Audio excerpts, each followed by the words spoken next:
கேரளத்தின் புதிய முதலமைச்சராக வி.டி. சதீஷன் தேர்வு செய்யப்பட்டுள்ளார். இதுகுறித்த கூடுதல் விவரங்களுடன் இணைகிறார் தலைமை செய்தி ஆசிரியர் கண்ணன். வணக்கம் கண்ணன், கூடுதல் விவரங்களை சொல்லுங்கள்.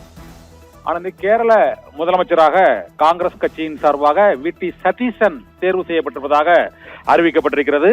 கேரளாவில் உள்ள 140 தொகுதிகளில் 102 தொகுதிகளில் வெற்றி பெற்று காங்கிரஸ் அறுதி பெரும்பான்மைக்கும் அதிகமான இடங்களில் அமோக வெற்றி பெற்ற பின்னரும் 11 நாட்களாக கேரளத்தின் முதலமைச்சர் கே.சி. வேணுகோபாலா, ரமேஷ் சென்னிதலாவா, வி.டி. சதீஷனா என்ற குழப்பம் நீடித்து வந்தது. பல்வேறு கட்ட பேச்சுவார்த்தைகளுக்கு பிறகு இன்று அங்கு கேரள மாநிலத்தின் முதலமைச்சராக வி.டி. சதீஷன் தேர்வு செய்யப்பட்டிருப்பதாக அறிவிக்கப்பட்டிருக்கிறது. அவர்தான் கடந்த 5 ஆண்டுகளாக பினராயி விஜயன் அரசுக்கு எதிரான எதிர்க்கட்சி தலைவராக சிறப்பாக செயல்பட்டு இந்த முறை கேரளத்தில் வெற்றி பெறுவதற்கு மிக முக்கிய சூத்திரதாரியாக திகழ்ந்த வி.டி. சதீஷன், மக்கள் செல்வாக்கு மிக்க காங்கிரஸ் கட்சியின் மாநில தலைவராக திகழ்ந்த வி.டி. சதீஷன் கேரள மாநிலத்தின் முதலமைச்சராக தேர்வு செய்யப்பட்டிருப்பதாக இன்று அதிகாரபூர்வமாக அறிவிக்கப்பட்டிருக்கிறது.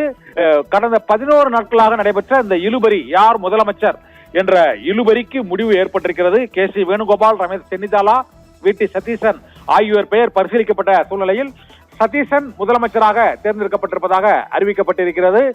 இதன் மூலமாக கேரள மாநிலத்தில் அடுத்த 5 ஆண்டுகளுக்கு காங்கிரஸ் கட்சியின் முதலமைச்சராக 10 ஆண்டுகளுக்கு பிறகு ஆட்சியை கைப்பற்றிய காங்கிரஸ் கட்சியின் முதலமைச்சராக வி.டி. சதீஷன் அறிவிக்கப்பட்டிருக்கிறார்.